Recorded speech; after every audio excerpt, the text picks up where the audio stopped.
Welcome back to Those Two Geeks presents Ink and Imagination, where we peel back the panels and explore the minds behind the masks. I'm your host, I'm Alex, and this episode is entitled The Dark Age of Comics, When Heroes Fall. In the last episode, we touched briefly on some of the things we're about to talk about. We explored the Bronze Age, a time when comics grew up, stepped outside of fantasy, and began confronting the real world. Heroes faced addiction, prejudice, even death, but what followed wasn't just maturity, it was a reckoning.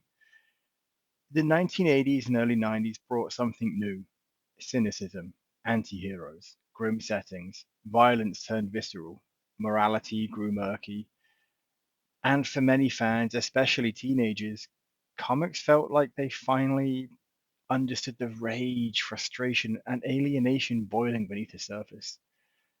This is the dark age of comics, where nothing was sacred and everything was for sale. We'll unpack the masterpieces and the messes, the artists and the opportunists, the rise of creator owned legends, and the fall of the speculator boom.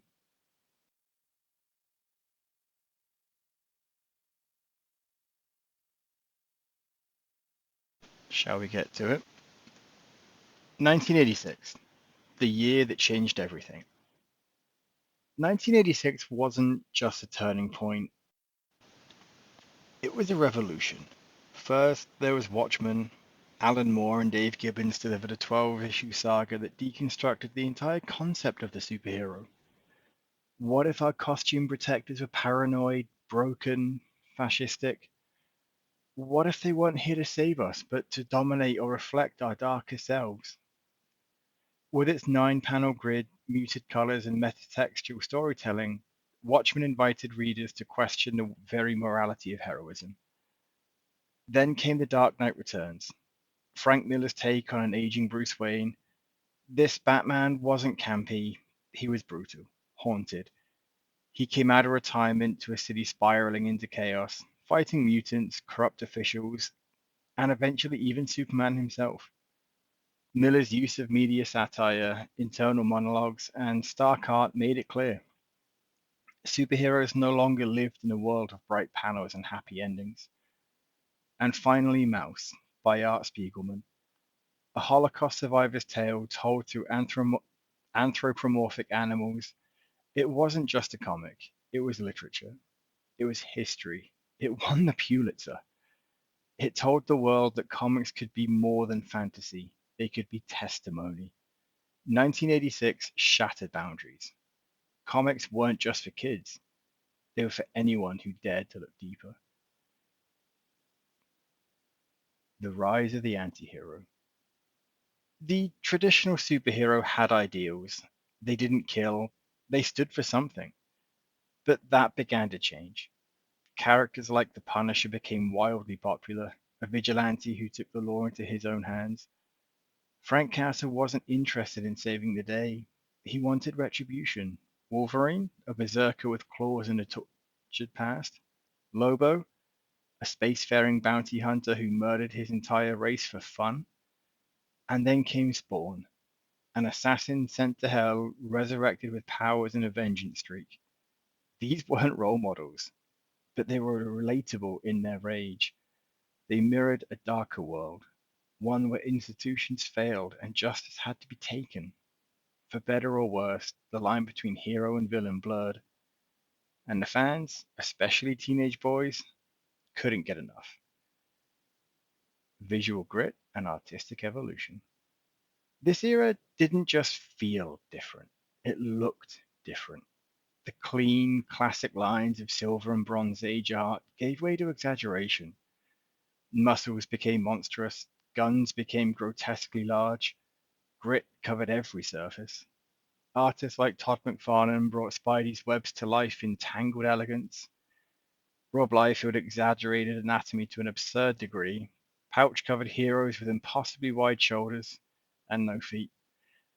Jim Lee gave characters sleek, aggressive dynamism.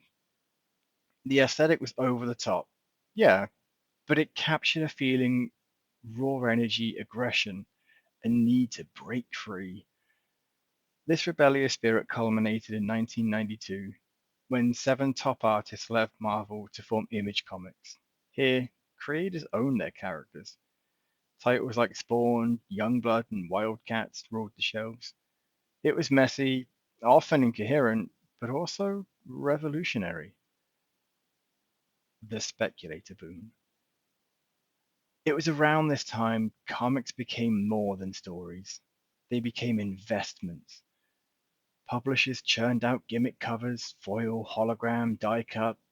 First issues were released with multiple variants. Fans, and more dangerously non fans, started buying in bulk, expecting to resell for profit. Speculators thought they were buying the next Action Comics #1, and stores ordered thousands of copies. Sales boomed, but it was a bubble. And by the mid 90s, the bubble burst. Most of those comics were worthless. Publishers folded, comic shops shattered.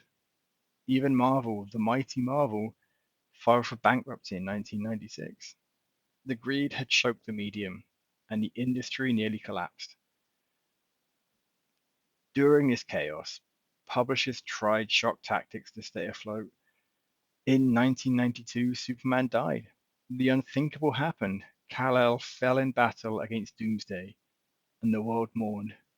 It made headlines, it sold millions, and he came back. Then Batman was broken. Nightfall introduced Bane, who snapped Bruce Wayne's back and replaced him with a more violent successor. Green Lantern went mad in Emerald Twilight, killing fellow Lanterns and becoming the villain Parallax. These storylines weren't bad, necessarily. Some were bold and creative, but the message was clear. Trauma sold. Fans began to feel betrayed. If everything was temporary, if every death was a stunt, what's the point? Independent voices and underground resurgence. Amid the mainstream madness, something beautiful grew in the margins. DC launched Vertigo, an imprint for mature readers. Neil Gaiman's Sandman, despite what you hear about him now, it redefined storytelling, blending horror, myth, and dream. Hellblazer brought John Constantine's dark magic and political cynicism to life. Preacher shocked and awed with its violence and blasphemy, but also its depth. Over at Dark Horse, creators like Frank Miller launched Sin City, a noir masterpiece drenched in blood and shadow. Mike Mignola created Hellboy, a paranormal detective series rooted in folklore and emotional pathos. Indie comics flourished too, from autobiographical tales by Chester Brown and Julie Doucette to political graphic novels that changed the system. The underground was alive, and it had something to say. By the late 90s, the darkness began to fade. Not because the world was safer, but because fans were tired. Violence for shock's sake had worn thin. Heroes with no moral compass lost their appeal. Comics began to find balance again. Writers like Grant Morrison, Mark Waid, and Kurt Busiek, they started rebuilding, exploring hope, complexity, heart. The seeds of the modern age of reinvention and renewal were planted. The Dark Age was many things: daring, dismal, driven by ego and innovation alike. It gave us some of the greatest comics ever written, and some we'd rather forget. But without it, the medium wouldn't have the depth it does today. Next time, maybe we'll explore the rebirth, the dawn of modern comics, graphic novels, and how the industry found its soul again in the 21st century. But until then, keep it geeky.